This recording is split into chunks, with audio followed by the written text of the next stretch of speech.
తెలంగాణ శాసనసభ public accounts committee PAC chairman గా MLA RK పుడి గాంధీని నియమిస్తూ ఉత్తర్వులు జారీ చేసింది ప్రభుత్వం. ప్రస్తుతం ఆయన షేర్లింగంపల్లి నియోజకవర్గానికి ప్రాతినిధ్యం వహిస్తున్నారు.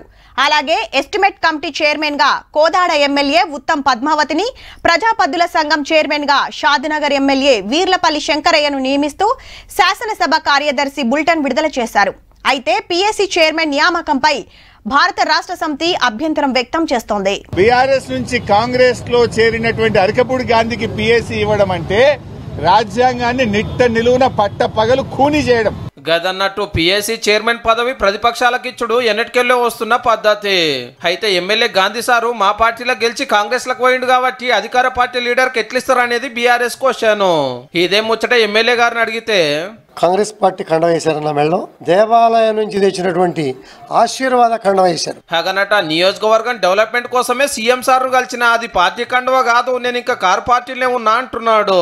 నేను ఎక్కడ టీఆర్ఎస్ పార్టీకి రిజైన్ చేయాలా, ఇంకో పార్టీ సభ్యత్వం తీసుకోవాలా.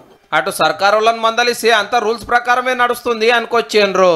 కానీ 10 ఏళ్లలో 45 మంది ఎమ్మెల్యేలను 2 ఎంపీలను గుంజుడే కాదు, ఏరే పార్టీలో గెలిచిన వాళ్ళకు మంత్రి పదవులు ఇచ్చిన వాళ్ళు ఇప్పుడు అసెంబ్లీలో ఉండే ఓ కమిటీ పదవి గురించి మాట్లాడుడే గమ్మత్తున్నది. పోన్రే కాంగ్రెస్ పార్టీ మెయిన్ అపోజిషన్ కాకుండా ఆ రోజు ఎవరైనరో ప్రజలందరూ చూసిండ్రు.